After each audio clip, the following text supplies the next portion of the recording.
Bueno, buenas tardes a todos y a todas. Bienvenidas a la cuarta jornada del ciclo Violencias sobre las Mujeres que organizamos Somos Más. Hoy vamos a abordar cómo ayudar a niños, niñas y adolescentes a detectar violencia de género en redes. Y lo vamos a hacer de la mano de Abraham Fernández, educador social, pedagogo y agente de igualdad de servicios sociales en la provincia de Alicante y profesor tutor de la Universitat Oberta de Cataluña. Le agradecemos haber aceptado la invitación de esta asociación para participar en estas jornadas y cuando quieras empiezas. Muchas gracias. No podía no aceptar una invitación a participar, más en una semana que nos ocupa. Ayer fue el Día de los Derechos de la Infancia, la Niñez y la Adolescencia. Dentro de 4 días se supone que se proclama el Día contra la Violencia hacia las Mujeres y yo creo que habría que contribuir. Sí que pedir a la gente que silencie el micro, porque si no se va a acoplar, lo único. Vale. Bueno, yo cuando se me invita a participar, una de las líneas mías de trabajo es el tema de la niñez, de la adolescencia sobre todo en conflicto, de diferentes formas. Y esto tenemos que vincularlo con una cosa, ¿no? Hoy en día, incluso en la plataforma en donde estamos ahora, estamos viendo que nos relacionamos a través de espacios digitales, ¿vale? Recursos dispositivos, webs, espacios, donde hacemos pues, de todo tipo de cosas, desde lo mismo que podemos hacer en el mundo analógico, pues igual, en nuestra vida día a día, ¿no? El tema de compras, tema de trámites bancarios, el tema incluso de búsqueda de vacaciones, etcétera, ¿no? Entonces, ese crecimiento exponencial del uso de las redes sociales es que sobre todo también en la pandemia lo vimos que hubo un boom, ¿no? Pues a veces también lo que requiere o estamos viendo es que en ciertos comportamientos pues hace falta también que tengamos precauciones, ¿no? Y precauciones relacionadas con la privacidad. Si yo esta mañana le estaba comentando a Teresa de Somos Más, que yo esta mañana estaba dándole una vuelta un poco a medios de prensa. Puedo compartirlo si queréis, pero bueno, yo creo que es más sencillo y más rápido el que yo lo pueda ir leyendo los titulares. Si cojo, por ejemplo, el periódico de Castilla-La Mancha, con fecha 21 de noviembre, el titular es «Alertan sobre la creciente violencia de género a través de las redes sociales que sufren las mujeres en Castilla-La Mancha». Cada año, más de 300 mujeres en la región son víctimas de amenazas, coacciones o delitos sexuales por estos medios. La cuarta parte de ellas son menores de edad, ¿vale? Aproximadamente un 25%. Si cojo otro nuevo periódico, da igual donde sea, en este caso este medio de comunicación es nacional, habla de que la Fiscalía está preocupada, bueno, hay la humillación, la manipulación y el control, la Fiscalía preocupada por la violencia machista digital, ¿vale? Si me voy a otro medio, en este caso a Mecopress, que es información para el tema de igualdad, casi el 80% de las mujeres han sufrido alguna vez algún tipo de situación de acoso en redes sociales. Y esto es de 19 de mayo. Si me voy a La Nación, en este caso a Argentina, le robaron fotos en bikini y las trucaron para que se viera desnuda. La explotación de imágenes sin consentimiento es un drama que todavía no es delito, en el caso de Argentina, ¿no? Es un caso que se ha hecho famoso. Otra noticia, en el caso de... Le quitaron con Photoshop la ropa a una maestra y la mandaron a grupos porno, ¿vale? Donde existen, en este caso habla de que existen aproximadamente unos 30.000 grupos en sitios de internet y redes sociales en los que miles de personas consumen y comparten este tipo de contenido. El problema es que yo estoy leyendo todo esto y parece que lo estamos normalizando, ¿vale? Eso es el primer hándicap que tenemos que tener también presente. El GRUME alerta en Málaga del incremento en menores víctimas de violencias sexuales. El GRUME es el grupo operativo de menores, ¿vale? Especializado en temas de menores. En Málaga están incrementando sobre todo el tema de menores víctimas de delitos sexuales a nivel tecnológico. Si cojo, creo que eso también había uno de Aragón, si cojo Noticias de Navarra, las nuevas tecnologías presentes en el 68% de los casos de violencia de género en adolescentes. O sea, 7 de cada 10. que es un informe, creo, de ANAR. Los expertos alertan de la manosfera, la red que propaga el negacionismo de la violencia machista desde Internet, ¿vale? Estamos teniendo que hay una problemática, igual que es analógica, que vemos que la violencia de género a pie de calle, estamos viendo cada vez que ocupa más espacios en espacios digitales, ¿no? Una nueva violencia en parejas jóvenes, del desconocimiento de las redes sociales. Bueno, podemos estar así hablando todas las tardes y me he centrado simplemente en los últimos 3 o 4 meses. ¿Qué está pasando? ¿Por qué las redes sociales se fomenta ese verdadero odio hacia las mujeres, hacia lo femenino? Me gustaría a mí dar una vuelta a eso esta tarde con vosotras y vosotros, ¿no? Me gustaría también ver un poco cómo eso también se impregna en las edades cada vez más tempranas, que eso es otra cuestión. Entonces, como estamos observando, las adolescentes, ¿vale? Porque he estado hablando del 25%, del 7 de cada 10, etcétera.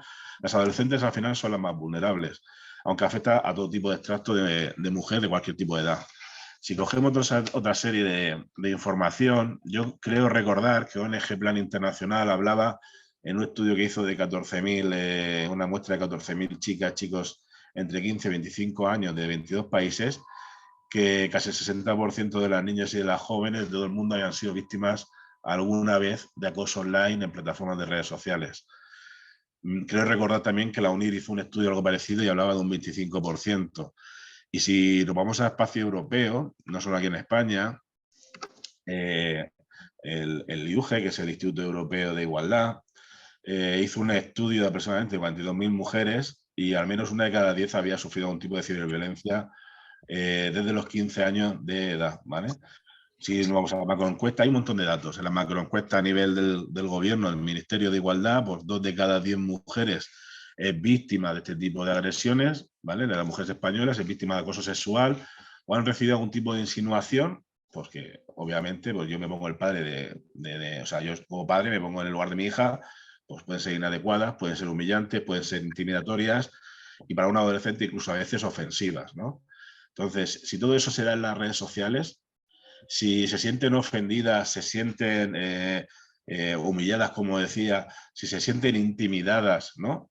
Debido a esos correos electrónicos, esos WhatsApp, esas imágenes que reciben sin consentimiento, ¿por qué no se actúa desde lo digital para intervenir o para prevenir o para reeducar o para contener, ¿no?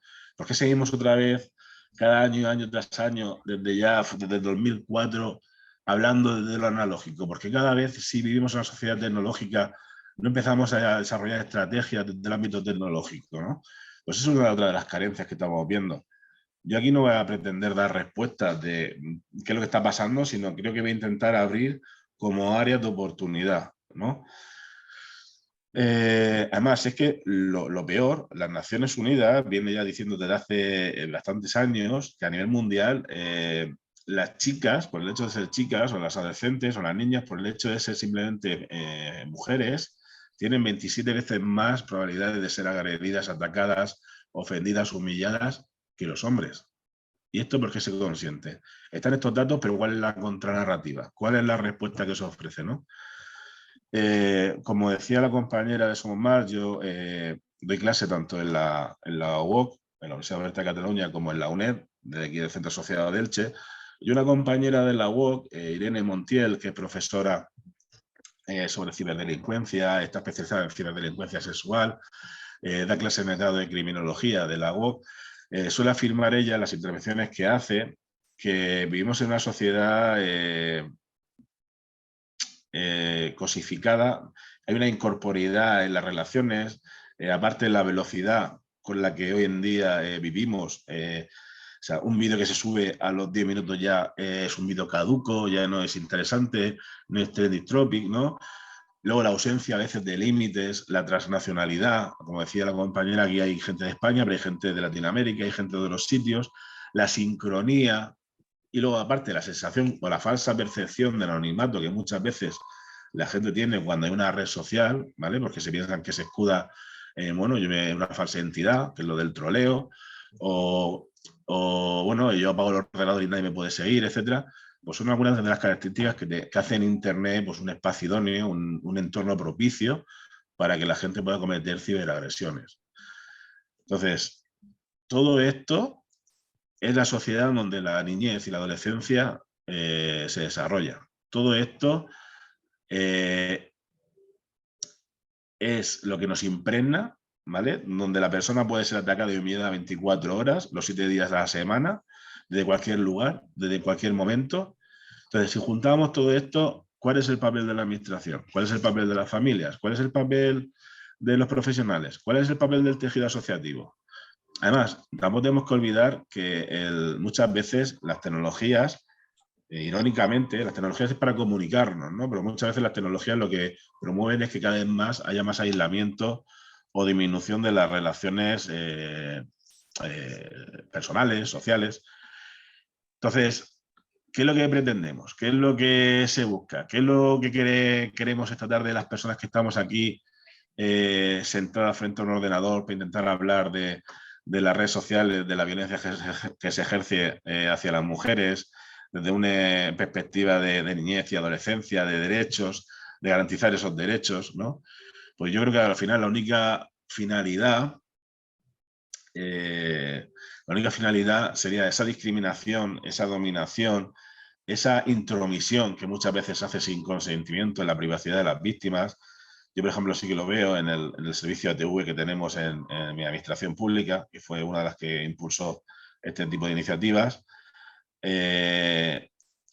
Ponerle fin, porque a veces las relaciones que comienzan románticamente suelen terminar o tienden a convertirse rápidamente en relaciones controladoras, ¿no? Relaciones abusivas, relaciones destructivas, yo creo que será la palabra más bien.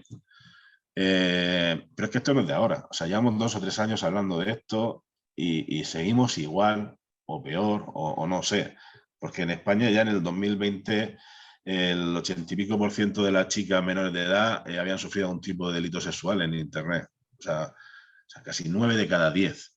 Entonces, ¿qué estamos haciendo? ¿Por qué se perpetúan las cosas? ¿Qué está fallando? ¿No? Que yo, a nivel como responsabilidad profesional, pero también responsabilidad personal, porque al final también somos parte de la sociedad, somos parte de... somos agentes activos, no tenemos que ser agentes activos. Y a veces también la pasividad de la sociedad es lo que permite este tipo de cifras, este tipo de situaciones, pero al final también son este tipo de agresiones, porque al final estamos hablando de cifras, pero parece como que no duele. Y cada situación es un caso puntual, personal, intransferible, con una serie de dolo y una serie de consecuencias, posiblemente la mayoría en consecuencias negativas. Si cogemos todo eso que está comentando, los informes, de los datos, la situación, etcétera, en la mayoría de los casos las adolescentes, las chicas, la población joven en edades cada vez más tempranas no identifican este tipo de conductas como forma de violencia. Yo muchas veces pienso, si las abuelas eran pro igualdad, las madres, hijas de esas abuelas eran pro igualdad, si las hijas de esas madres eran pro igualdad, ¿qué está pasando con la adolescencia? Que parece como que hemos ido en retroceso, ¿no? ¿Por qué no se sabe identificar estas conductas como muestra de violencia, sino que tienden a justificarlas? ¿Por qué muchas jóvenes confunden el acoso con interés o incluso con amor o un falso amor? Pues esas charlas que muchas veces se habla de dar charlas, pues posiblemente tengan parte de responsabilidad o de culpa. A lo mejor los profesionales no sabemos transmitir, a lo mejor financiación hay, programas hay, iniciativas hay. El problema es que a lo mejor hay que ver el impacto de esas actuaciones, ¿no? Incluso muchas películas, series, libros, ahora que vivimos ahora en una era del ebook, de series de Netflix, del Prime, etcétera. Muchas series, películas, libros, etcétera, otro tipo de cultura, ¿vale? Cultura digital, cultura audiovisual, insisten muchas veces en el mito del amor romántico, ¿no? Podemos parar a ver cualquiera de las series que hemos ido viendo, ¿vale? Y a veces en la confusión también de la intolerancia, en el control, en la agresividad. Y eso no es una muestra de afecto. Entonces, ¿por qué esas series perpetúan eso y los medios de comunicación permiten eso y la sociedad acepta eso, ¿no? Porque se acepta que esa muestra de afecto incondicional, entenderme con afecto incondicional, ¿vale? O de falso interés, de falsa aceptación, sometimiento.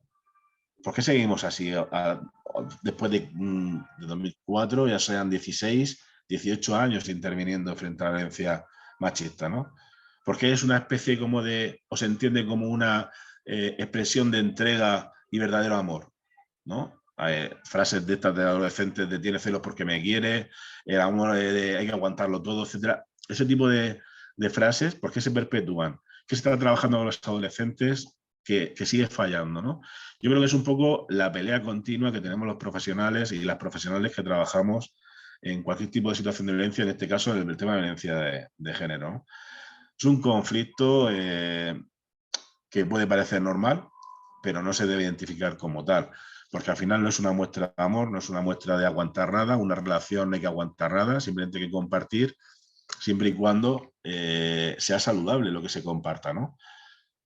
Si nos centramos en la adolescencia y la niñez, que es el tema que nos ocupa hoy, las adolescentes, y también a veces los adolescentes, pero sobre todo las adolescentes, pueden llegar a normalizar este tipo de ideas, ¿no? De que estaba diciendo de las películas, de esa cultura audiovisual, y terminar por considerarlas válidas.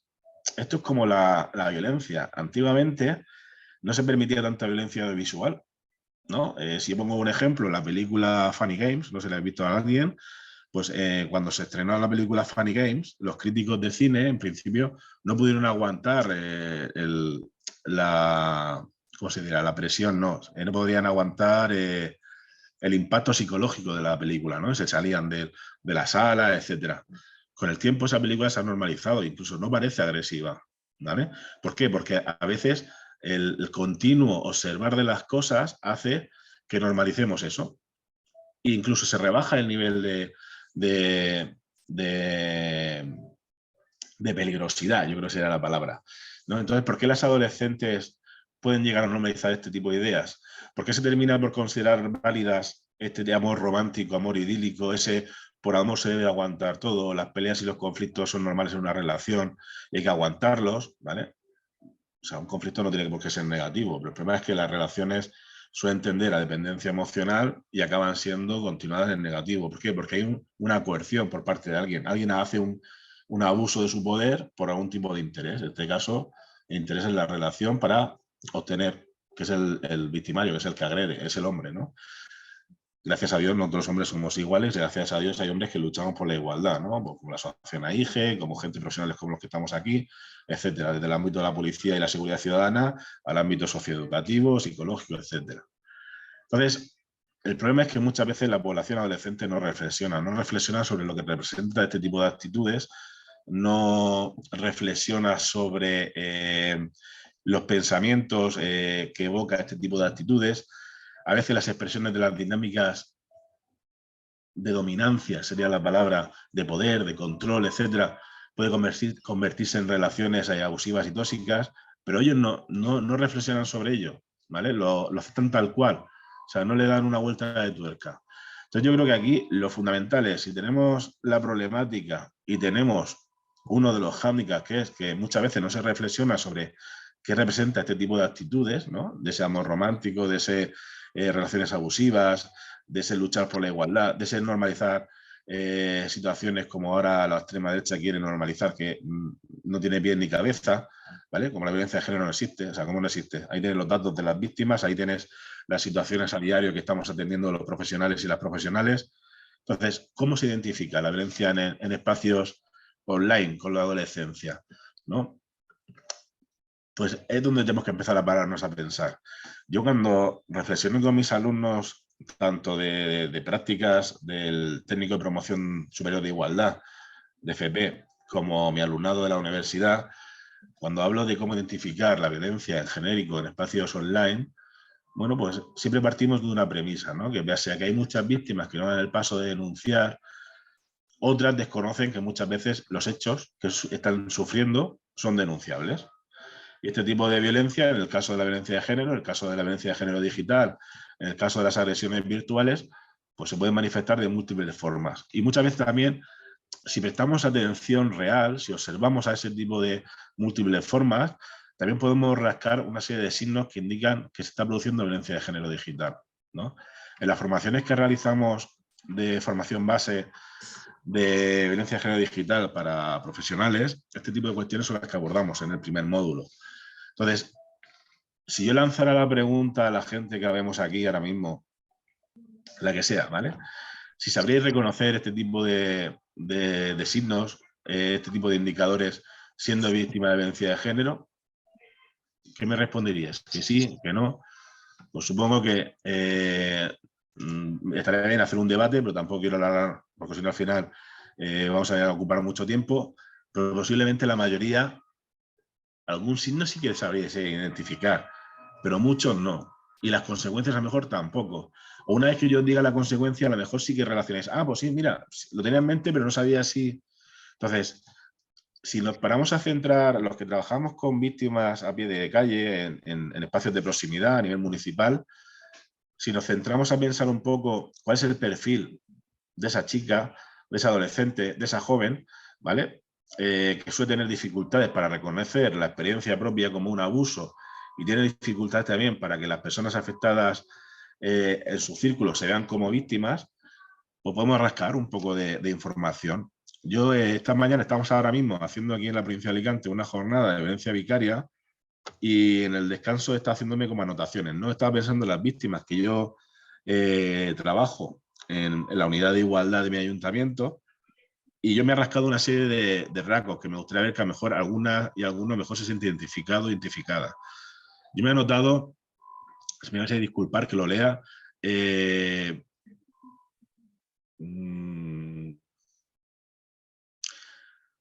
vale, este es el del victimario, ¿vale? Para que una víctima se pueda sentir identificada con situaciones de abuso o que pueda identificar situaciones de abuso, tiene que identificar cuál es la conducta, el comportamiento de ese victimario, de ese agresor, ¿no?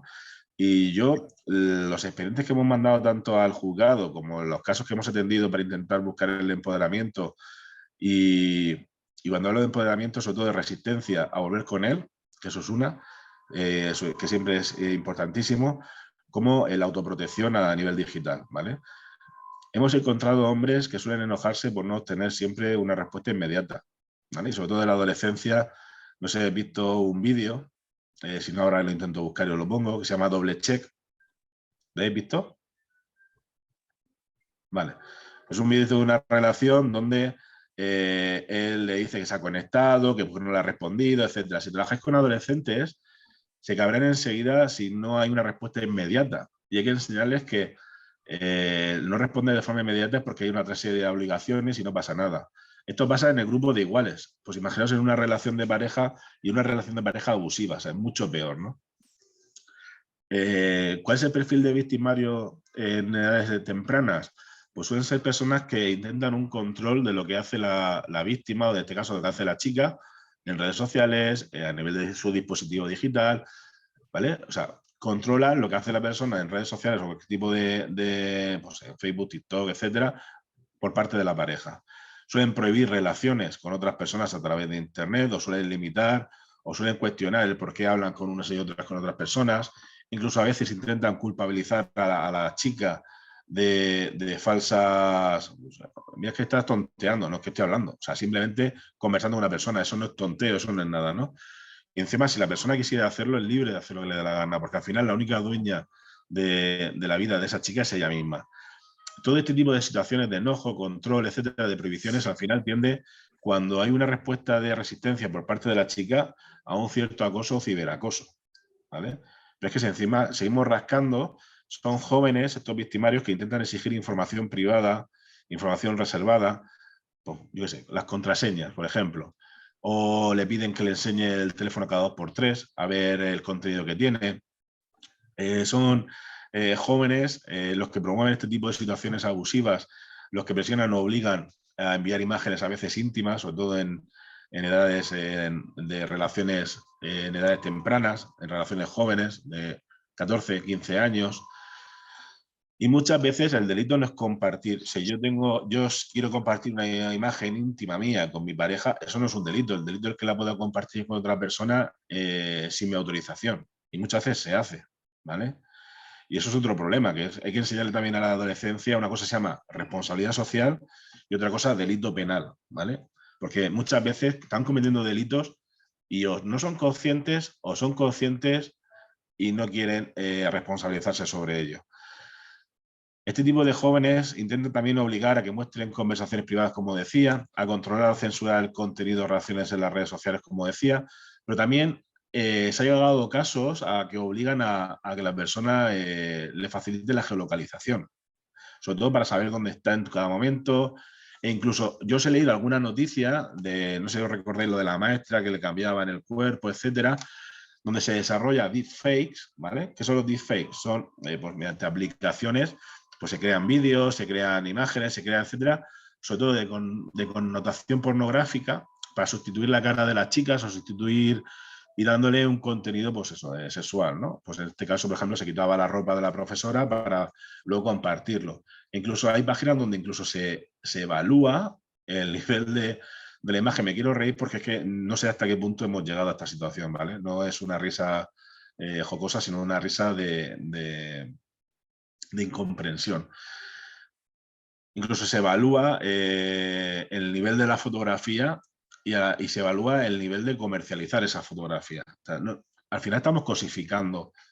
Y es que seguimos cosificando y no sé por qué, ¿no? O sea, al final se ven como objetos de placer, objetos de rédito más que sujetos. Y al final las chicas, eso también tenemos que trabajarlo con ellas, ¿no? Que no son objetos de, sino sujetos de derecho y deber.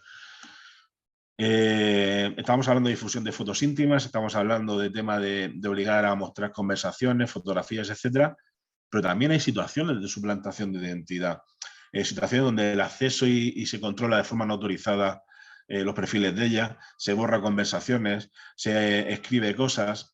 Lo más reciente, ayer no, el viernes, perdón, hoy estamos a lunes, el viernes pudimos demostrar a una víctima cómo el victimario, cómo la persona en el momento que estábamos interviniendo con ella desde la ATV y a nivel de intervención socioeducativa, en ese momento se estaba conectando y estaba haciendo un recorrido, ¿no? con el teléfono de ella, ¿no? Entonces, estaba suplantando, estaba entrando en una plataforma o en un dispositivo sin autorización, incluso estaba suplantando las conversaciones de ella.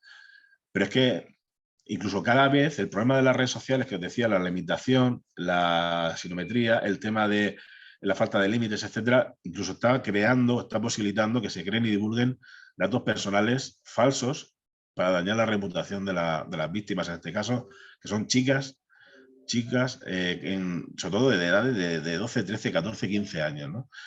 Y obviamente otra cuestión que también no se está considerando como agresión digital, pero sí que lo es el que se reciba pornografía no solicitada o imágenes de contenido erótico o sexual sin deseo de una persona, ¿no? Porque al final estás atentando contra la privacidad de esa persona. Hay diferentes formas de agresión. Yo, si queréis, os pongo el vídeo doble check, pero bueno, podéis buscarlo en YouTube, vídeo doble check, y vais a ver un poco el ejemplo que os decía, ¿no?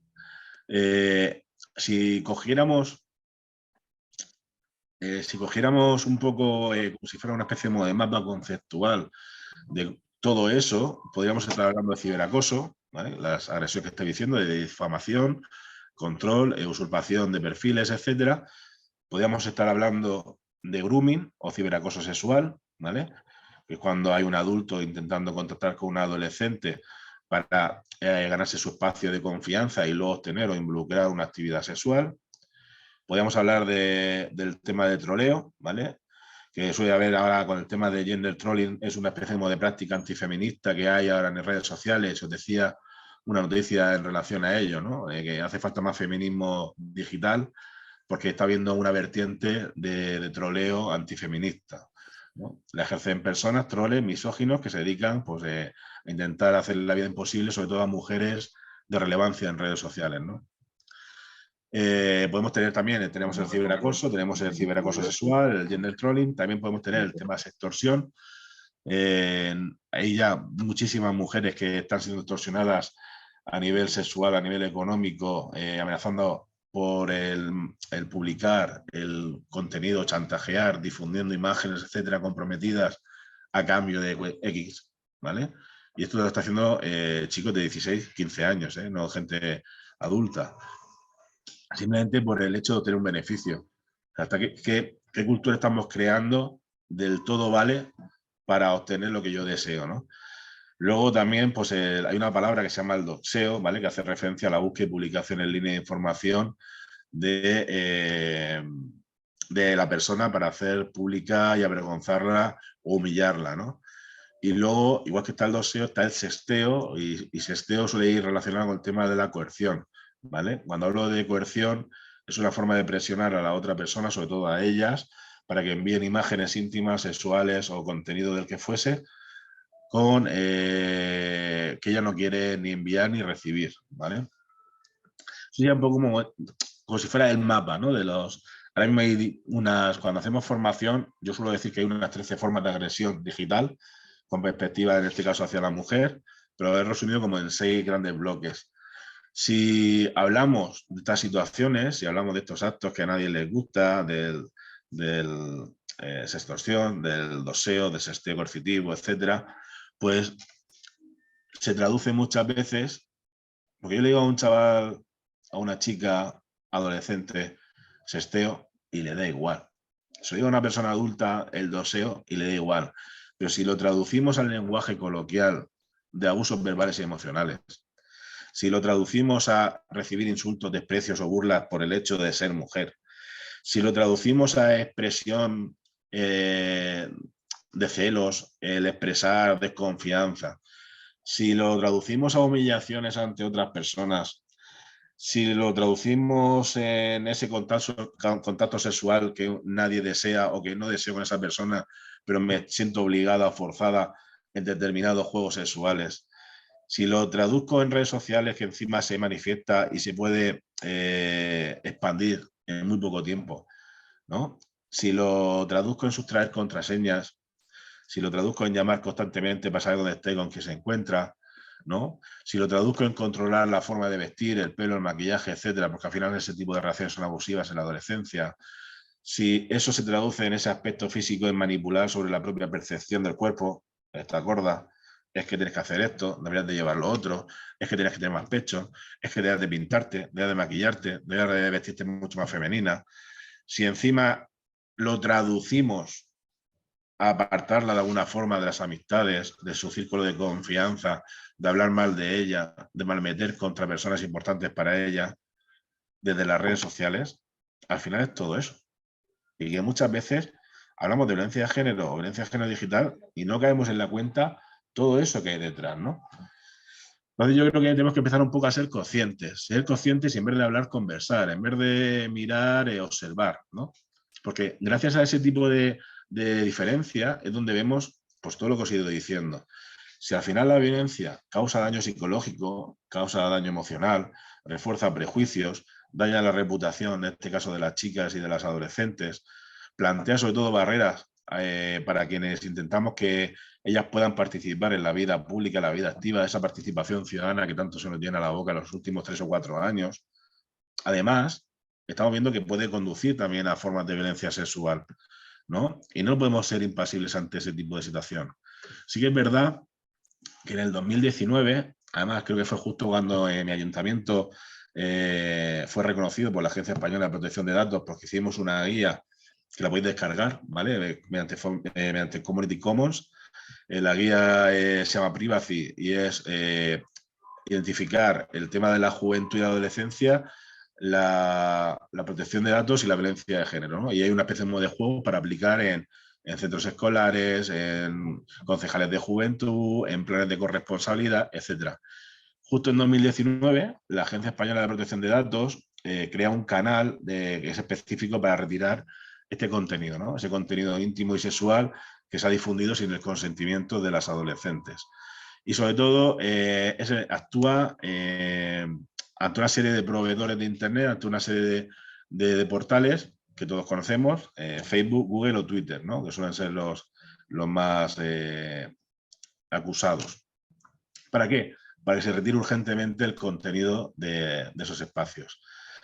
Luego, también es verdad que este tipo de portales pues a veces funciona bien y otras veces pues funciona pues como estamos viendo, que hay muchas carencias a nivel legislativo, a nivel técnico, a nivel de equipamientos, de todo tipo de carencias, y se están aprovechando esos victimarios, esos agresores o la sociedad donde quiere perpetuar el machismo, ¿no? Si cogiéramos todo lo que hemos hablado al final el maltrato en la etapa de la relación de pareja en adolescentes, aparte de todo lo que os he dicho, ¿vale? Pues hay una serie de indicadores, hay una serie de signos que podemos detectar, sobre todo en ellas, ¿no? En las jóvenes. Y la podemos detectar siendo amiga, podemos detectarlo siendo hija, podemos detectarlo siendo alumna, podemos detectarlo siendo vecina, etcétera, ¿no? Suelen ser chicas que tienen cambios de estado de ánimo de manera persistente, sobre todo, por ejemplo, suelen llorar de forma continua, a veces perciben, imaginaos que ahora, ¿no? Estamos hablando y de repente me hacen una llamada de teléfono inesperada y me supone una tensión, me supone una inquietud, ¿no? Porque me sobresalto, ¿no? Yo creo que será la palabra. O suelen ser chicas que de repente, sin motivo alguno, se suelen alejar de amistades de siempre, ¿vale? Y suele coincidir con alguna relación o cuando conocen a un joven que no suele ser cercano o conocido por la familia o por el círculo de proximidad. Suele empezar a tener problemas académicos, además, los que creo que escuchasteis en el primer ciclo, bueno, en este ciclo, en las primeras conferencias creo que os ha dado Carmen Repullo, y ha hablado, supongo que habrá hablado de la escalera de Pepa y Pepe, ¿vale? Pues dentro de esa escalera, a mitad de escalera es cuando empiezan a ver los problemas académicos, ¿no? Cuando empiezo ya a dedicarme menos tiempo al estudio, cuando empiezo a saltarme clases para poder verlo a él porque él me lo pide, etcétera. Incluso suelen ser adolescentes que muestran baja autoestima y baja percepción de valía, y muchas veces empieza ese comportamiento abusivo siendo consciente de ello. O sea, el agresor es consciente que esa chica tiene baja autoestima y empieza a intentar ese amor romántico para luego presionarla, ¿no? Es como una especie no sé si os ha pasado cuando tenéis algún familiar que está a punto de morir. Yo lo hago esta analogía para que me entendáis. A mí me ha pasado que tengo familiares que cuando están en el hospital, están a punto de morir y de repente parece que hay una falsa mejoría, ¿no? Pues esto es algo parecido. Soy consciente de que tiene baja autoestima, soy consciente de que tiene baja percepción de la valía que tiene. Primero intento camelármela, ¿vale? Esa falsa mejoría, y luego le doy el mazazo, ¿no? De empezar a limitarla, le empiezo como si fuera una marioneta. Yo creo que sería la analogía más concreta. Luego, aparte, también son adolescentes que empiezan a ver o empiezan a entrar en cualquier tipo de consumo, ¿no? Yo estoy viendo también ahora mucho en la unidad de prevención comunitaria de conductas adictivas de mi ayuntamiento, estoy viendo también, y sobre todo más que consumo abusivo de sustancias, consumo abusivo de tecnología. ¿Por qué? Porque él le requiere que le responda de forma inmediata por ser la pareja, él le requiere saber en constante momento que le enseñe las cosas que tiene en redes sociales, y parece que es una especie como de obligación que es ineludible, ¿no? Y nada es obligado, y menos una red social, y mucho menos una relación, pues una cosa voluntaria. Pero es como cuando yo le enseño a las personas que tenemos en la unidad de adicciones, le enseño la diferencia entre querer y necesitar, ¿no? Por el tema de la dependencia, ya no emocional, sino de la dependencia de la sustancia. Cuando una persona, necesita, sí o sí hace ese consumo, ¿vale? Si yo necesito un porro de cannabis, pues me lo fumo sí o sí porque lo necesito. Si yo quiero fumarme un porro de cannabis, ¿puedo hacer o no lo puedo hacer? La diferencia entre necesitar y querer es que se tiene la capacidad de elección o se anula la capacidad de elección de forma voluntaria, de forma deliberada. Entonces, muchas veces lo que se deben trabajar estos chicos, estas personas adultas también, porque se da también en población adulta, hay relaciones de chicos de 24 o 25 años con adolescentes de 13, es intentar anular esa voluntad de ellas, anular esa capacidad de decisión, ¿vale? Para que se cree esa dependencia. Además, incluso la gente que trabajamos el tema de la extorsión, hay una especie de estrategia coercitiva. Primero está como ese romanticismo caramelo, ¿no? Como yo lo llamo. Luego, incluso cuando ya la persona parece que está muy enganchada, se deja un poco de tiempo sin hablar para que la otra persona se empiece a preocupar y engancharla más, ¿vale? Pues esto es algo parecido. Pero es que aparte, otro posible indicador que pueden mostrar ellas, que se pueden observar, tampoco hace falta que nos volvamos aquí neuróticos ni neuróticas, pero son indicadores de posible riesgo, es que se empieza a vestir, a peinarse, a maquillarse de un modo que no es el usual de ella, ¿no? Que no conecta con el perfil de ella, que no es propio del gusto o inclinación que siempre ha mostrado, ¿no? Entonces, y sí que es verdad que en la adolescencia suelen cambiar los gustos, pero de repente, para sentirse pertenente a un grupo específico, para sentirse aceptada por una persona, pues suelen tender a veces a cambiar, ya no en contra de su voluntad, sino por deseo de gustar. Y un poco relacionado con lo que decía antes de la autoestima, de la valía, etcétera, ¿vale? Yo, viendo todo esto, es cuando me planteo cómo hay que hacer frente, ¿no? Y cuando yo me planteo cómo hacer frente a todo este tipo de situaciones, a esos indicadores, a esos signos, a esta situación, al final me vienen a la mente dos cuestiones.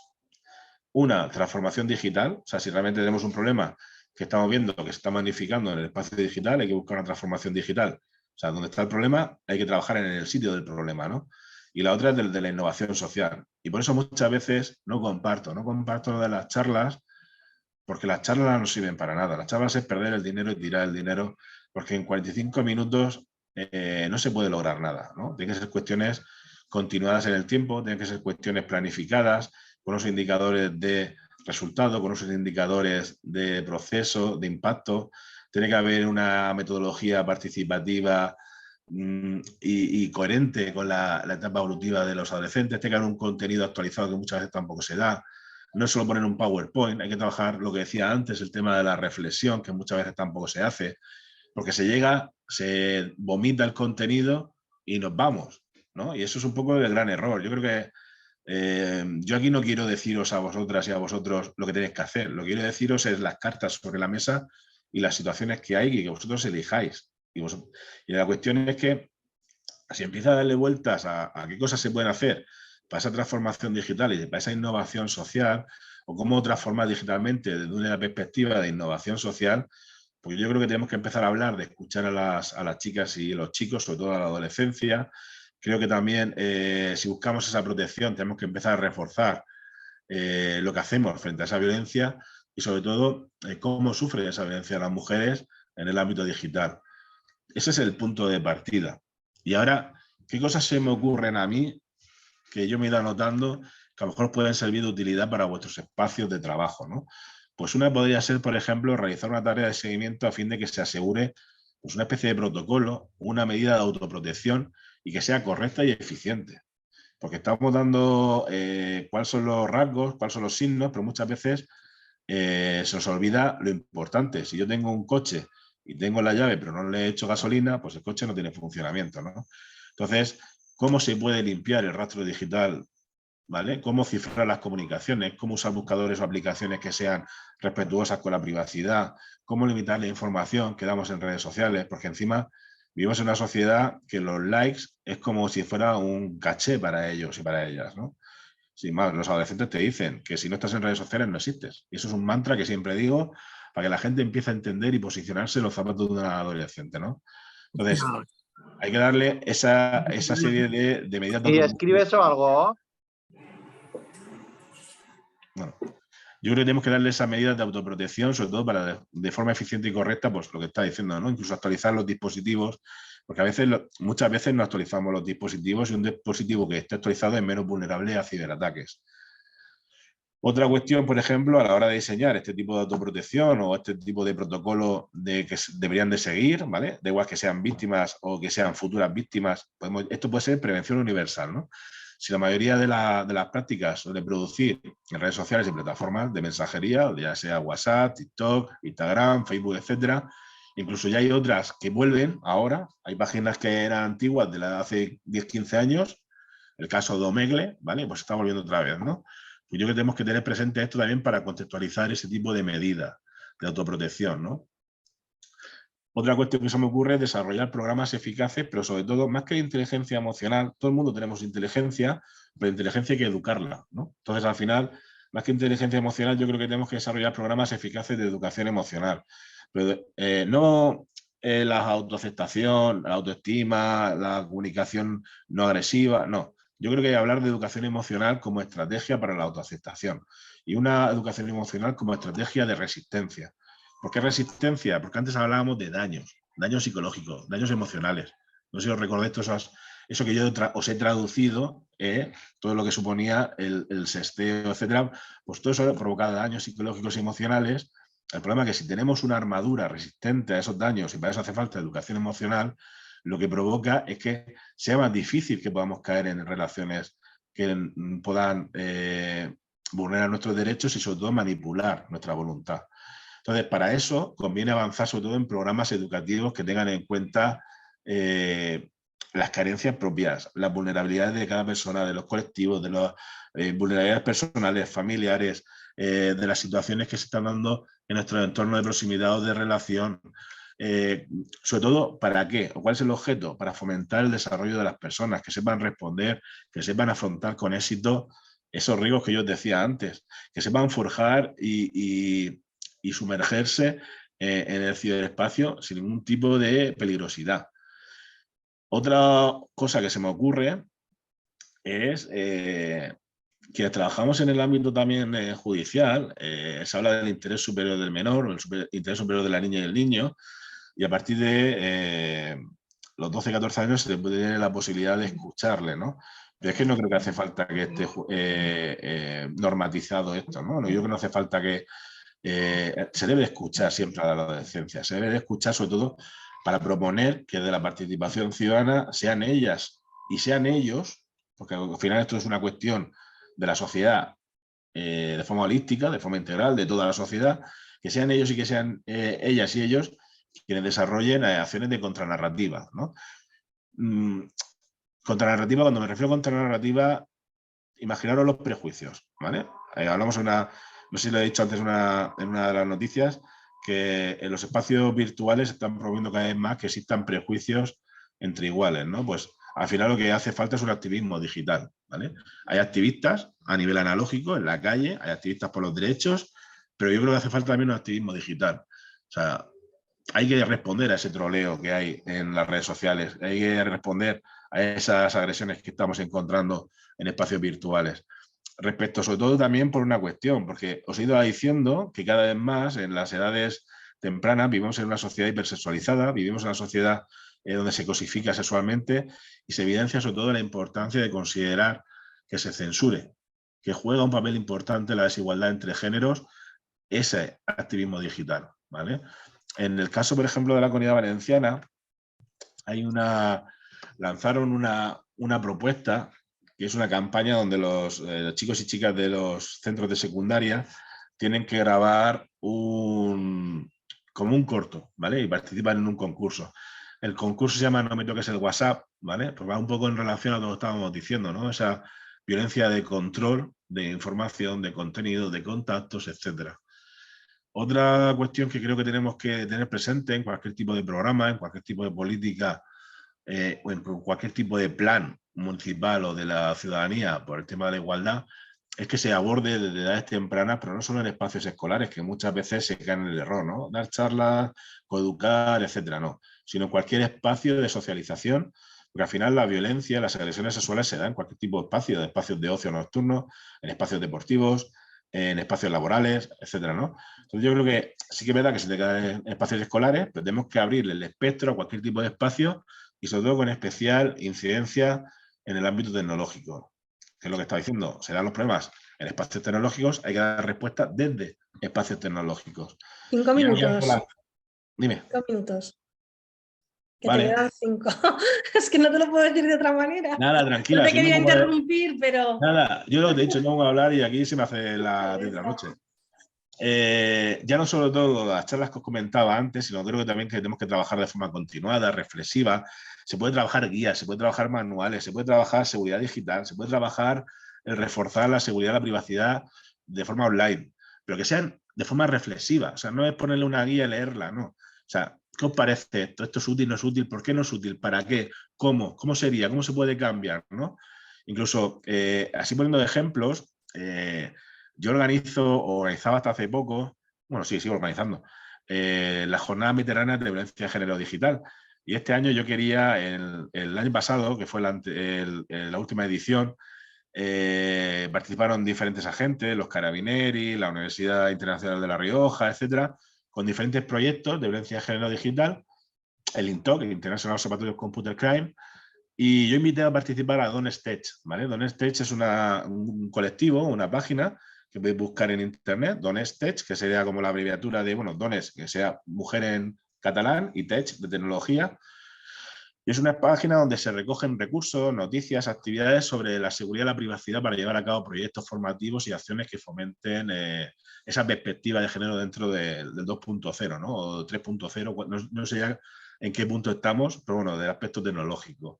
Luego también había otro grupo, creo que eran unas hackers feministas, Hack Blossom o algo así, que hablaban de una guía de feminismo autogestivo, una guía sobre todo, igual en la misma que Donester, ¿no? Para trabajar la privacidad online. Y sobre todo, incluso estas últimas que os digo, creo que era Hack Blossom o algo así, dedicaban un apartado a hablar de cómo enfrentar el acoso en línea por parte de los trolls, ¿no? Cómo actuar. Incluso luego también había como una parecida a la de Donester, que se llama, era FemTech, FemTechNet, o sea, si ponéis FemTech, Donestech, se van a salir varias, ¿vale? Pues esta era igual una lista de recursos, de recomendaciones para mantenerse seguras en espacios digitales, ¿vale? Y sobre todo para asegurar de que no hacían daño o no nos hacían daño con prácticas fraudulentas en el ámbito digital. Todo esto está muy bien, que se hagan charlas, que se hagan protocolos de autoprotección, que se enseñen estrategias, etcétera, pero también otra de las carencias que estamos viendo y por ejemplo, a mí me sorprende, ¿no? Os decía que aquí estamos haciendo una jornada de violencia vicaria aquí en Orihuela y solo hay un estudio como tal con datos más o menos contrastados a nivel nacional, que lo hizo la Junta de Andalucía y la Asociación de Psicología Feminista, ¿no? Entonces, eso nos indica que también es necesario que se vaya documentando, que se vaya registrando tanto los incidentes, los datos que tengamos, las actuaciones. ¿Por qué? Porque al final esas situaciones de acoso, donde se sufre acoso online, donde se persigue a quien comete ese daño, a quien acosa, etcétera, al final puede provocar que se contribuya a visibilizar el fenómeno, ¿no? La falta de esos datos lo que hace es todo lo contrario. Esos datos que no tenemos actualizados, esos datos que no tenemos desagregados, lo que contribuye es a silenciar y a invisibilizar. Y lo que hace eso es que al final le da más poder a quien quiere cometer el daño, porque al final tiene una especie como de, o refuerza el sentimiento de impunidad, refuerza el sentimiento de tengo el poder y al final también, por la contra, refuerza un sentimiento de desprotección e indefensión hacia las cibervíctimas, ¿vale? Y luego, ¿cómo hacerlo? Pues se puede hacer de mil formas. Pero esto daría para otra ponencia, ¿no? Y luego, una cuestión que yo últimamente estoy dando mucho bombo en las conferencias que imparto, vivimos en una sociedad que estamos viendo que las galletas, ¿vale? No quiero decir la marca, pero las galletas utilizan la realidad aumentada para concienciar a los chavales mediante el juego. Tenemos chatbots para trabajar el tema de autorrespuesta en materia de asesoramiento jurídico y psicológico a víctimas de todo tipo de agresiones. ¿Y por qué no utilizar esa realidad virtual? ¿Por qué no utilizar esa inteligencia artificial como una forma de detectar situaciones de violencia de forma inmersiva, ¿no? Utilizando vídeos de 360 grados, utilizando, pues ya hay, por ejemplo, hay una spin-off de la Universidad Oberta de Cataluña y la Universidad Pompeu Fabra que te permite eso, ¿no? Es una experiencia formativa inmersiva en una realidad de 360 grados y de carácter vivencial, ¿no? Pues al final eso es lo que se les queda. Eso es un aprendizaje significativo, porque con escenas donde pueden simular casos reales, donde se detectan casos de violencia de género, es donde ellos van realmente, porque muchas veces las charlas para ellos es perder el tiempo, es perder la clase, ¿no? Luego hay aplicaciones de Detecta Amor, hay aplicaciones con machistas en rehabilitación, o sea, hay muchísimas, ¿no? Entonces, a modo de finalizar, para que Teresa no me riña, ¿vale? Recordatorio, o me gustaría por lo menos terminar así. Por un lado, tener claro que todas las conductas de violencia de género que se ejerce mediante cualquier tipo de dispositivo, red social, etcétera, al final lo único que hacen es limitar la libertad, ¿vale? Es como enrejar a la persona. Es la típica foto esa que aparece la jaula de un pájaro y la mujer dentro. Eso es las conductas de violencia de género. Es generar relaciones de desigualdad, provocar sobre la víctima daños a su imagen pública, provocar a la víctima daños que afectan a la privacidad. Eso por un lado. Por otro lado, cuando se desarrollan programas, yo decía antes programas reflexivos, continuos el tiempo, etcétera, voy a poner como cuatro posibles sesiones, ¿vale? No las voy a desarrollar y si un día se quiere desarrollar, pues desarrollamos algún tipo de otra acción formativa y hablamos de ello. Pero a mí se me ha ocurrido esta mañana, por ejemplo, que si quiero desarrollar un programa que sea útil para estos chicos, si el mínimo fueran 4 sesiones, que lo ideal sería que fueran 20, 30 o una actuación semanal con ellos, para poder realmente que haya un aprendizaje y una transformación real, pues, por ejemplo, una sesión podría trabajar las percepciones sobre la violencia. Otra sesión puede trabajar las experiencias vividas ellos en redes sociales. Porque al final estamos, si yo os digo, han matado a un niño esta mañana, bueno, pues os sentís compulgida, pero bueno, tampoco es una cosa. Si realmente eso muere el hijo o un niño que tenéis al lado, el impacto es mucho mayor, ¿no? Pues el hablar de experiencias vividas al final lo que hace es que realmente es como lo que te decía de realidad aumentada, ¿no? O esa realidad virtual. Es como esa inmersión en lo que estamos hablando. Luego otra sesión podría ser el hablar de las vulnerabilidades ante la violencia de género, cómo las identifican, qué variables, cómo puede favorecer esa vulnerabilidad, qué hace falta, cómo analizan si existe relación entre el perfil tecnológico y el no. O sea, es que el problema es que no trabajamos la reflexión con ellos. Y yo, las 2 sesiones más, al menos hablaría de activismo juvenil ante la violencia de género 2.0, cómo detectar algunas de esas necesidades expresadas que ellos han expresado en las sesiones anteriores, cómo cambiar esos entornos virtuales mediante memes, tiras cómicas, GIFs, cosas que a ellos les puedan gustar, cosas que a ellos les puedan llamar la atención, ¿no? Usar el lenguaje que ellos usan. Y sobre todo que ellos sean productores y usuarios de esa contranarrativa, o sea, que sean prosumidores en vez de consumidores, ¿vale? Y luego, obviamente, os decía antes el ejemplo de lo de no me toques el WhatsApp, ¿no? Pues si queremos trabajar una sensibilización, una prevención y sobre todo, una conducta pro actuación, creo que tenemos que elaborar también pautas educativas de sensibilización, prevención y actuación, pero que sean de ellos para ellos, ¿vale? Y esto os lo explico. Yo cuando estaba en la universidad había una cosa que era la jornada de la Cámara de Alumnos y propios alumnos que tenían de diferentes grados, de enfermería, etcétera, esos alumnos daban conferencias tanto a los propios alumnos como a profesionales de la universidad y a profesorado, porque atesoraban una experiencia, habían sido voluntarios en tal sitio, etcétera, ¿no? Pues esto es igual, porque tenemos un activo fundamental que es la adolescencia, súper creativo, súper reivindicativo, súper disruptivo, ¿vale? Pero no lo aprovechamos para que ellos elaboren esas pautas y que sean como co-tutores de sus iguales, ¿no? Entonces, es todo por lo menos, pero es que si trabajamos en la familia, deberían de trabajar porque a veces no confían las hijas en los hijos, sobre todo las hijas, en los padres para contar cuestiones de tipo de agresión o vulnerabilidades. Vamos a trabajar en 1000 cosas, ¿no? Yo creo que esto no es una cuestión baladí para hablar en una hora. Yo creo que es una cuestión que si queremos hablar de no ejercer presión sobre ellos, de fomentar la escucha activa, de expresar la convicción y la credibilidad, esto supone muchísimo trabajo.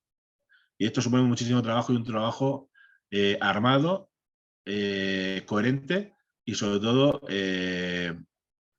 armado, coherente y la otra palabra no sé cómo podría ser, pero vamos, un trabajo continuado en el tiempo, obviamente. Porque si realmente queremos dar una respuesta integral, con charlas, con aplicaciones, con gasto de dinero al tuntún, lo único que estamos haciendo es poner tiritas. Y quitamos la tirita y la cicatriz sigue estando. Yo creo que es un poco la analogía y la reflexión que podría hacer. Entonces me gustaría simplemente que cada persona reflexionara sobre la pregunta que os he hecho al comienzo de la intervención. Si sabréis identificar esos signos, esos indicios, esos consecuencias de la violencia de género digital, si realmente observáis en vez de veis vuestro entorno de proximidad, a vuestras vecinas, a vuestras hijas, a vuestras sobrinas, etcétera, si realmente habláis con ellas y conversáis más que simplemente un intercambio de palabras, ¿vale? Porque si realmente mostramos ese interés, es cuando vamos a empezar a fomentar esa transformación que decíamos, social, y espero que algún día sea digital. Y me callo ya que Teresa me está ahí con un látigo. Muchas gracias. Bueno, las preguntas van levantando la mano, por favor.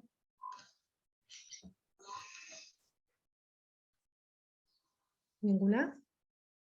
Bueno, en el chat tienes varias cosas. A ver, te las voy leyendo.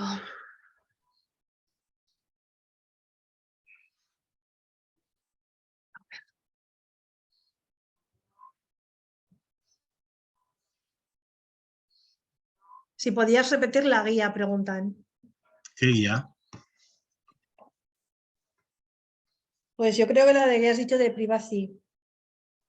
Ah, sí, claro. Si os esperáis un segundo, la busco y pongo si queréis en el chat el link. Vale, perfecto. De todas formas, mira, más sencillo. Mira, voy a poner más sencillo. Voy a poner la página porque hay diferentes recursos que a lo mejor os puede ser de utilidad. Vale, mira. Voy a compartir. Los micros, por favor, cerrados. Vale, supongo que estáis viendo la página, ¿vale? Este es el ayuntamiento donde yo trabajo, es un municipio de 7.000 habitantes. Si os vais a servicios municipales, ¿vale? Porque es que va a ser menos enfarragoso que la de la protección de datos. Os vais a servicios sociales, ¿vale? Y en servicios sociales, vamos ahora a pondré el link por si queréis. En servicios sociales tenéis aquí arriba diferentes, bueno, aquí podéis leer diferentes cuestiones que hemos hecho, proyectos y demás. Y tenéis desde planes municipales, que tenéis planes de contención de la COVID, planes de igualdad para la ciudadanía, planes de igualdad para el personal del ayuntamiento, protocolos frente al acoso sexista y por razón de sexo, etcétera, ¿no? Hay diferentes planes municipales de drogas, campañas que hemos hecho, ¿vale? Servicios que a día de hoy están en el funcionamiento en mi área. Pero bueno, si os vais a recursos, que ahí vais a tener diferentes documentación que puede ser de vuestro interés. Por ejemplo, hemos elaborado una guía para el profesorado para detectar mentiras frente al acoso escolar, para que no deriven tantos chicos y chicas a servicios sociales. Al final lo que estamos haciendo es revictimizarlos. Tenemos este de alcohol, tenemos una guía de Ucrania bilingüe que hemos hecho para población migrada, sobre todo para mujeres, niños y niñas. Tenéis prevención de riesgos laborales frente desde una perspectiva de género. Luego, esta es la guía que os decía, que ha sido premio de la Agencia Española de Protección de Datos, recibió un ACESI en 2019. Y bueno, si la abrís es súper sencilla. La lectura son 15 o 20 páginas, incluso al final hay accesos de diferentes recursos. E incluso si queréis trabajar de una perspectiva de Agenda 2030, hemos hecho esta guía donde se utiliza la reeducación, la educación ambiental para trabajar la igualdad y la contención de la violencia de género, mediante la reutilización, reciclaje y reducción de residuos, ¿vale? Tenemos un chavo de drogas, etcétera. Incluso si quisierais, podéis, entrando en servicios sociales, sin entrar en ningún tipo de recurso, hemos hecho también una página de fiestas no sexistas, como si fuera una especie de gincana, para que fuera más divertido, ¿no? Entonces pincháis aquí y hay una especie como de juego con 5 pruebas, hay unos contenidos y luego tenéis que hacer la prueba, ¿vale? Entonces es una forma también de reeducar de forma indirecta y al final lo que hace es que si los chicos y las chicas les encanta picarse y autosuperarse, y etcétera, ¿no? Pues buscamos ese llamativo para poder desarrollar esos proyectos de reeducación. Migastro.es, tenéis toda la información. Vale, ¿tienes una pregunta, Raquel? Hola, buenas tardes. Pues agradecer primero la charla y el material que nos acaba de dejar, súper importante. Y quería comentarte respecto a lo que has comentado de la charla. Para mí fundamental es la prevención en los centros escolares. Trabajo en la unidad de policía tutor de municipio de Lorca y creemos que es muy importante la charla. Y entonces, eso que has dicho, pues lo de la pérdida de tiempo, pues me marca, ¿no? Es decir, jolín, pues si precisamente siempre pensamos que lo que hay que hacer es prevenir antes que, como dices, poner la tirita. Quizás a lo mejor el problema es que las charlas se dan ya cuando ya ha ocurrido las cosas, ¿no? Entonces, yo creo, y siempre que tengo una reunión lo indico, que a lo mejor ya lo que tenemos que hacer es adelantarnos un poquito más. Sobre todo con las redes sociales veo que se van muy por delante los jóvenes nuestros. Ellos son nativos digitales, nosotros no. De hecho, yo veo que yo voy aprendiendo en función a lo que voy oyendo de ellos, ¿no? Siempre voy justo por detrás. Pero es verdad que creo que hay que adelantar la prevención un poquito a lo mejor a cursos más cuando son más pequeños, ¿no? no ya cuando está el problema ya muy, muy enquistado, como son los jóvenes. Esa es mi opinión. El problema, Raquel, Me gustaría compartirlo con nada, vosotros. muchas gracias. El problema, Raquel, yo creo que a veces también la falta de coordinación. Si nos vamos a secundaria, aparte de que vaya el ayuntamiento con un programa, va la comunidad autónoma, va el tejido asociativo, va de repente el plan director de la policía, o la Guardia Civil de repente tiene un activo que es súper inquieto y quiere estar en conferencias, y al final los tiempos de los espacios educativos, de los centros educativos también es limitado, porque tienen que desarrollar el currículum y tienes que meterlo en la PGA y luego de repente, ahora de repente no tengo ninguna actividad y quiero que hacer algo porque así curo el expediente. Es como las subvenciones. El problema es que si no hay una visión estratégica de las actuaciones que se desarrollan, simplemente justificar cosas, ¿no? Y pasa, por ejemplo, con los planes de igualdad. Muchos ayuntamientos hacen planes de igualdad para poder obtener subvenciones a nivel estatal, autonómico, etcétera, empleo de lo que sea, pero muchos están en el cajón y luego a la hora de evaluarlo no se cumple nada, ¿no? Yo más que de espacios educativos, vuelvo a repetir, en cualquier espacio de socialización es idóneo. Y ahora, por ejemplo, que has dicho de Lorca, si no me equivoco, habrá recibido aproximadamente entre 100.000 y 150.000 euros del plan corresponsables. Plan corresponsables por la tarde es para poder ejecutar actividades de coeducación, de participación ciudadana, contra todo el tema de tipo de racismo, xenofobia, etcétera. ¿Vale? Es un espacio donde van a poder trabajar de un aspecto no formal o informal este tipo de cuestiones, pero tiene que haber una estrategia, ¿no? De por qué, para qué, cómo y de qué forma queremos hacerlo. Entonces, el problema es que a veces la administración la forman los técnicos. Y hay técnicos muy competentes y técnicos que van saturados o técnicos que no tienen a lo mejor un compromiso con según qué problemática, ¿no? Sí. Entonces, por eso yo siempre he dicho que dinero hay muchas veces. El problema es el mal uso del dinero. Es como el pacto de Estado. Eso decía Teresa. Yo he visto el pacto de Estado a lo mejor gastarse mejor un municipio 10.000 euros que tiene, pues a lo mejor se ha gastado 3.000 o 4.000 en camisetas y en una hora de teatro y luego a lo mejor no tiene un servicio básico una vez a la semana de atención psicológica a víctimas de violencia de género. Entonces, ¿en qué mundo vivimos? Hay que priorizar una serie de necesidades. Igual que están las necesidades en la infancia y adolescencia básicas, ¿no? El tema de alimentación, educación, sanidad, etcétera, pues con las víctimas igual. Yo creo que la función también de los técnicos y de quienes dirigen las concejalías es buscar la eficiencia de esa concejalía. Pero para eso hay que saber cuáles, primero, las carencias reales de su territorio. O sea, hacer una especie de plan estratégico de las necesidades de los colectivos para desarrollar. Entonces, aparte porque, por ejemplo, tú dices el tema escolar, pues a lo mejor, ¿y por qué no trabajar con mujer mayor? Porque el tema de la extorsión, por ejemplo, hoy nos ocupa el tema de la adolescencia, pero yo estoy... Sí, no, eso te iba a decir, que ya lo hemos centrado también en los menores y yo creo que ya a nivel social es en todas las edades, porque yo muchas veces digo, hablo con los jóvenes cosas que necesito hablar con los padres y muchas veces no tenemos acceso o se da charlas, como tú dices, luego viene la gente que más concienciada está y al final no es lo efectiva que quisieras que fuera esa charla, ¿no? Las personas a las que queremos llegar muchas veces no asisten. O mujeres, entonces, por ejemplo, que acuden a la escuela permanente de adultos o la escuela de adultos, muchas mujeres que tienen más de 20 años o tienen 20 y pico años, a veces si están en la escuela de adultos es porque no han podido cubrir o llegar al currículum ordinario de forma normalizada, ¿no? Pues a lo mejor posiblemente también tenga esa brecha digital de autoprotección. Además, sí que pasa con los profesionales. Yo me voy en cualquier ayuntamiento que me puedo conectar a veces para dar conferencias, está abierta algún tipo de pestaña, algún tipo de correo electrónico, ya sea tanto de ellos como de ellas. Eso es como si yo voy dejando las puertas abiertas en mi casa, robarme.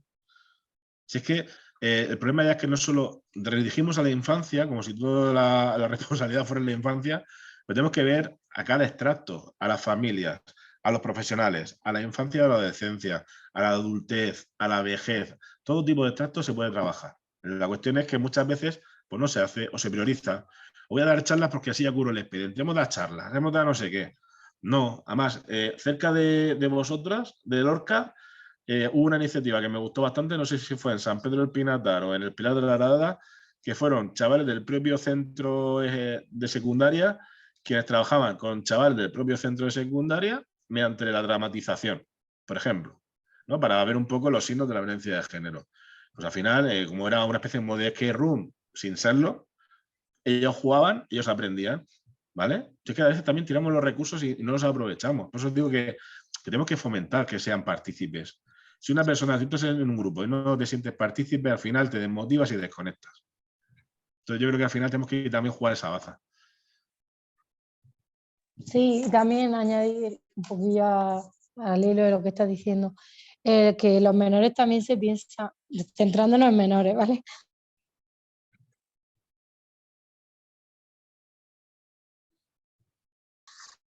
Que sí que es verdad que habría que hacerlo. Raquel, te estamos perdiendo. Un segundo.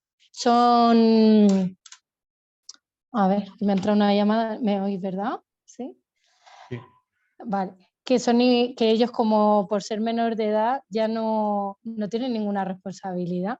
Entonces también es verdad que eso nos pone, genera una sensación de fuerza que no es real, porque sí que tienen responsabilidad, ¿vale? Os he A dicho través que de en las sus sesiones lo que hay padres. que hacer, os he dicho que en las sesiones lo que hay que hacer con ellos es transmitirle tanto la responsabilidad, o sea, la gente Sí. socialmente Es que tienen responsable. una falsa sensación de que no tienen responsabilidad y sí que la tienen. Por eso te estoy diciendo que antes, lo he comentado durante la diserción, Sí. que hay que trasladarle también la responsabilidad que tienen, tanto a nivel social o ser socialmente responsables como penal. O sea, más de 14 años tienen delito penal o responsabilidad penal.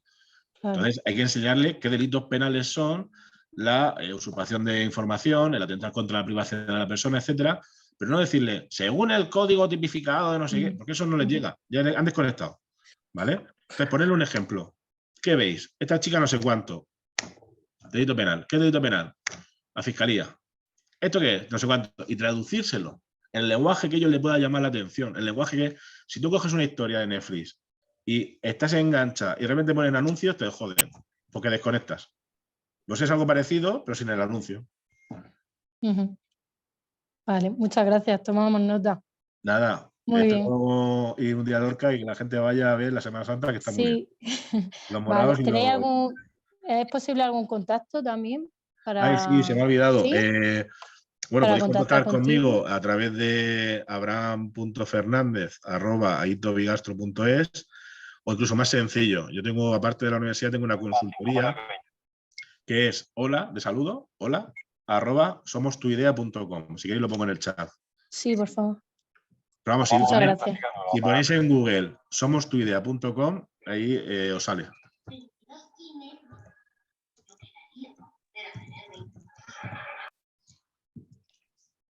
Además, con el Ayuntamiento de Lorca hemos contactado para proponerle cosas, pero creo que no hemos tenido respuesta. Carmen, cuando quieras, actívate el micro. Hola. A ver, yo quería decir trabajo coeducación y voy un poco al hilo de lo que decía antes. Ha sido un poco cruel que digas lo de las charlas, es verdad, lo he puesto antes, que hay muchísimo intrusismo profesional. Aquí hay una asociación ecologista que al hilo del Pacto de Estado ha dicho, esta es la mía, y ha empezado a dar charlas en contra de la violencia de género. Y una de las cosas que decía es que también hay mujeres malas, por eso están las madrastras de los cuentos, porque son una representación de la realidad. O sea, imaginaros, el problema es que yo sí que me curro las charlas. Bueno, como yo quiero decir que hay muchos profesionales, Marina Marroquí hace un tipo de charlas parecidas a las mías. O sea, que mostramos una realidad, que nos trabajamos todas las posibles respuestas, cómo involucrar a los chicos para que no se sientan desplazados. Y una de las cosas que has dicho es involucrarles y tal, y es imposible. O sea, no participan, sí que participa un determinado número de chicos, pero el resto se sienten atacados, que eso es lo que trabajo para que no se sientan atacados, pero hay muchísimo postureo y no son capaces de reaccionar ni de eliminarlo. O sea, si hay un chico que no te dice la gracia, el resto de los chicos van a pensar que es un maricón, que está a favor, que... O sea, que es muy, muy, muy difícil trabajar con ellos y eliminar todos esos estereotipos. O sea, una charla, como dices tú, no puede ser cualquier cosa, pero sí que son muy efectivas porque yo estoy preparada para atacar esos puntos débiles y demostrarles en qué momento el discurso cambiaba y tal. Trabajo muchísimo en las redes sociales, me escucho todo tipo de reggaetón, de no sé qué, estoy intentando estar a la última para saber todo lo que se mueven y es imposible seguirles.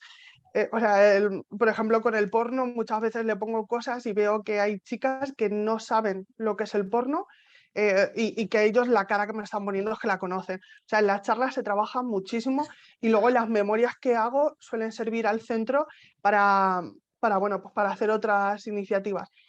Creo que la solución al respecto es que se pidiera un programa a la gente que imparte las charlas, una memoria o algo así, y que realmente, porque, o sea, yo sé que son efectivas y que fuera del ámbito, ay, me estoy alargando mucho, perdón, fuera del ámbito educativo es muy, muy, muy difícil decir a los chicos y chicas que están en riesgo, que tienen unas posibilidades reales de sufrir violencia de género o ejercerla, que vayan a una charla. O sea, tiene que ser dentro del ámbito educativo. Y sí que creo que sería obligatorio en el Pacto de Estado partir de una programación real, o sea, no como ahora que mandas la factura casi y justificas, es una programación real y que esté basada en hechos objetivos, profesionales que tengan una trayectoria y tal, y que no contraten, como he puesto ahí, a un mago que hace un espectáculo de magia con perspectiva de género. O sea, solamente quería decir eso, que llevas razón por un lado, pero que de verdad que hay profesionales. Carmen Ruiz Repollo da charlas, creo que se llama así, que no me equivoqué, da charlas también en institutos que también son, que tienen su impacto y tienen su trabajo. Sí, claro, eso queda en un momento puntual, o es alguien, como dices tú, que suelta el rollo, pero de verdad que somos muchos profesionales que trabajamos bien y es una de las formas efectivas de trabajar. Me alarga un montón, lo siento. Nada, tranquila, Carmen. Carmen, cuando yo digo las charlas, yo no pongo en tela de juicio lo que tú hagas, porque yo no lo sé, ¿vale? Cuando yo digo charlas, es porque en 45 minutos no se consigue nada, pero ni en educación, ni en coeducación, ni en arquitectura, ni nada. Puedes dejar a mejor un germen, ¿vale? Esto es como no sé si has hecho algún curso de estos de coaching. Hubo una época hace un par de años en España que todo el mundo quería hacer coaching, ¿vale? Que era súper motivador. La gente hace un curso de coaching de 20, 40 horas, son todos coach, ¿vale? Y se van a comer el mundo. Y a las 2 semanas siguen ya otra vez desmotivados porque el curso de coaching no les ha servido de nada, ¿no? Entonces, el tema de las charlas puede ser como una analogía del tema del coaching. O sea, yo creo que realmente, si realmente queremos abordar la temática y el problema, yo creo que las charlas es como poner etiquetas, tiritas. Yo creo, lo estaba diciendo, más que charlas, lo que creo que hace falta es un programa coherente en todas las etapas y que sea continuado. Si, por ejemplo, iba a trabajar la coeducación en primaria para esa aceptación, esa a nivel afectivo sexual, etcétera, si empieza a trabajar en secundaria el tema ya no de redes sociales, porque eso se debería empezar a trabajar ya en sexto de primaria, a lo mejor la cosificación, las agresiones, la hipersexualización. Si yo a trabajar a lo mejor en bachiller el tema a lo mejor de cómo falsear WhatsApp y cosas así, que muchos lo están haciendo, o cómo prevenir, ya incluso en primero y en segundo de la ESO, cómo utilizar estrategias para prevenir el tema de la privacidad en mis redes sociales y demás, a lo mejor otro gallo nos cantaría. Yo creo que cuando estoy hablando con Carmen hace un tiempo, porque coincidí con ella y escribimos un libro y demás, yo creo recordar que Carmen lo que desarrolla son varias sesiones de programa, ¿vale? No son solo charlas. El problema es que yo cuando digo charlas, y a lo mejor la compañera de Lorca me va a entender, yo he visto gente que a lo mejor una subvención tiene a lo mejor un plazo de 3 meses, tiene que hacerlo no sé cuánto, y a lo mejor da 45 minutos en cada centro. Eso no sirve para nada. Es que no sirve para nada. Y le preguntas a los chavales, ¿de qué te ha servido? ¿De qué te acuerdas? Es como cuando un examen lo memorizan, lo vomitan y a las 4 días le preguntas sobre el examen y no se recuerda de nada, ¿vale? Porque no hay ese aprendizaje significativo. Y luego lo que tú dices de que es muy difícil captarles, un profesional que trabaja con adolescentes tiene que ser disruptivo, ¿vale? Yo voy a poner una analogía para que me lo entendáis. Quiero que visualicéis la típica escena del oeste, hay un duelo, ¿vale? Dos con las pistolas, ¿vale? Un adolescente va a intentar dejarte sin argumentos. Y tú tienes que ser casi más rápido que él de darle la vuelta a la tortilla. Y va a ser un juego así todo el rato. En el momento que tú lo desarmes, te lo has ganado. Yo, por ejemplo, cuando entro a un aula, lo primero que hago es quedarme con él, el cabecilla, el chulo, etcétera. Y le doy el protagonismo positivo en vez del negativo. Eso es una. Luego empiezo a ver las alianzas que tengo. Pero todo eso es comunicación no verbal. Eso es una persona que entra, pero a lo mejor también es por defecto profesional, porque yo he trabajado en un servicio especializado en familia e infancia y me tengo que quedar en un minuto todo lo que hay en la casa y en el contexto porque van en base a mentiras, ¿vale? Para sobrevivir. Sí. Pues todo ese recurso yo lo he aplicado para trabajar la prevención. Y yo me camelo enseguida a los chavales. El problema es que tienes que ser disruptivo, tienes que ser coloquial, tienes que usar el lenguaje del que usan ellos, como dices tú. Sí. O sea, de tú eres mi trush, no sé cuánto, etcétera, ¿vale? Y sobre todo, jugar con el humor. Si tú juegas con el humor, los enganchas. Entonces, Que es precisamente todo eso que dices, todo pasa que eso es lo que hago yo. las Lo que charlas, por pasa es ejemplo, que yo les descoloco y a ver, es lo que tú dices, al fin y al cabo es una tirita, pero como todo. O sea, son pequeñas intervenciones que un todo consigue. Yo lo que hago es descolocarles de tal forma que les hago reflexionar. En el momento no me dicen nada, muchos salen hasta cabreados. Y yo sé, por comentarios que me han dicho luego, porque al fin y al cabo son pueblos en los que luego tengo conexión con ellos, luego me han dicho, ostras, ¿sabes que me di cuenta de que mi amiga estaba sufriendo violencia de género? O sea, es que es verdad que estuve escuchando todas las canciones que me dijiste del tipo ese y todas hablan del acoso. O sea, que sí que parece que no, pero rompes. En todos no, por supuesto. Y hay gente que incluso se reafirma y se niega a escucharte. Y hay reacciones que hablan. Pero es verdad, es lo que has dicho tú, que si lo haces bien, consigues introducir la duda. Y algo, es una tirita, pero es algo. Porque es muy sobre difícil. todo, Y yo me lo llevo de calle, que, o sea, sobre todo, tengo lo más un don. interesante cuando trabaja uno a nivel de aula es crear crispación, entre comillas, ¿vale? ¿Me entendés la palabra Sí, crispación? O confrontación constructiva, ¿vale? Es como los foros de violencia de género. Los foros de violencia de género tiene que haber gente que esté en contra o sea, a favor de la violencia de género, porque ahí es cuando se crea la denuncia y el concepto de nosotros para poder realmente mejorar esa situación. Si hay gente que piensa aún así, hay que hacer más cosas, ¿vale? Entonces yo creo que sí, es saludable el que haya. El problema es cuando nos conformamos simplemente con dar la charla y nos vamos, que es lo que estaba diciendo. Y eso pasa en el 80%, 70% de los casos. Si no, no estaríamos en la situación que estamos a día de hoy, después de 3 o 4 años, igual o peor. Y no por una pandemia, sí, porque durante la pandemia habían recursos, habían profesionales, habían programas. El problema es que a lo mejor esa falta de supervisión, esa falta... El pacto de Estado te dice las 8 o 9 líneas que puedes trabajar. Si es que yo veo carteles que una cosa tan absurda que es obligatoria y nadie lo hace, que es poner financiado con cargo al crédito recibido sí, no sé cuánto. Mira los carteles. Y el sí. ministerio le da igual. O sea, el ministerio te dice, es obligatorio que pongas esto. Luego nadie lo hace y no pasa nada. Pues así no pasa.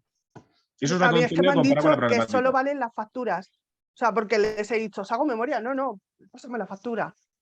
O sea, realmente el pacto de Estado, en mi opinión, ha sido muy buena intención, pero poco práctico. O sea, sigue trabajando, Carmen. Gracias.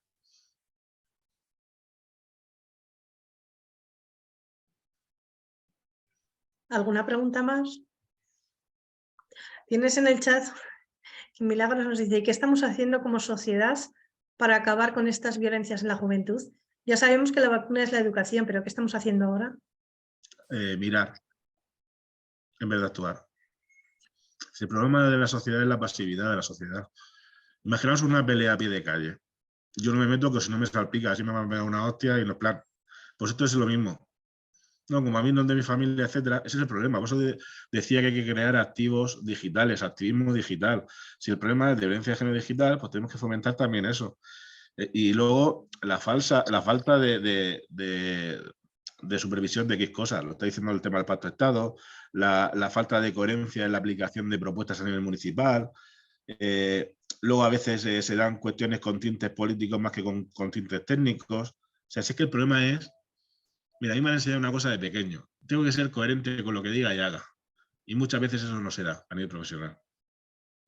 Eso Y es un esa es la problema también diferencia. de los padres. Sí, no sé. Me refiero a nivel técnico, a nivel familia, etcétera. O sea, muchos aspectos, ¿vale? Y Sonia te pregunta, como educador social, ¿cómo tratas a las víctimas de violencia digital? ¿Qué recursos hay disponibles? Bueno, recursos he dicho unos cuantos. De todas formas se puede buscar más. Si es que el problema es que una hora no da mucho más. Sí que es verdad que como educador social yo trabajo o me centro en mis funciones y competencias. En esa mediación social, cultural, educativa de una perspectiva tecnológica. En esa apertura de circulación social. O sea, al final lo que busco es empoderar a la víctima, pero sin entrar en suplantar otras funciones. Que eso lo he dicho esta mañana. Porque hablaba uno, bueno, y la figura del criminólogo en violencia vicaria, si todos tenemos hueco a la hora de intervenir, además deberíamos de intervenir cuanto más profesionales mejor, siempre y cuando sea coordinado, ¿vale? Y que sea una actuación interdisciplinar. El problema es que cuando queremos asumir cosas que no nos competen, yo no puedo operar a corazón abierto, ¿vale? Pero sí que es verdad que la formación que tengo, la experiencia vital y luego la curiosidad lo conjugo y puedo desarrollar ese acompañamiento socioeducativo con la víctima. Porque si no, a día de hoy, por ejemplo, como educador social se puede hacer todo lo que tú quieras, siempre y cuando sepas aplicarlo a tus funciones y competencias. Porque al final el ATV es un acompañamiento a la víctima. Ese acompañamiento no estaba a nivel municipal y lo desarrollamos. ¿Alguna pregunta más? Bueno, pues si no hay ninguna más, agradecerles a todos y todas ustedes la asistencia y a ti, por supuesto, que hayas aceptado la invitación. Nada. Yo te prometo que te sigo dando más. Un pañuelo de esto de la Pilarica. Sí.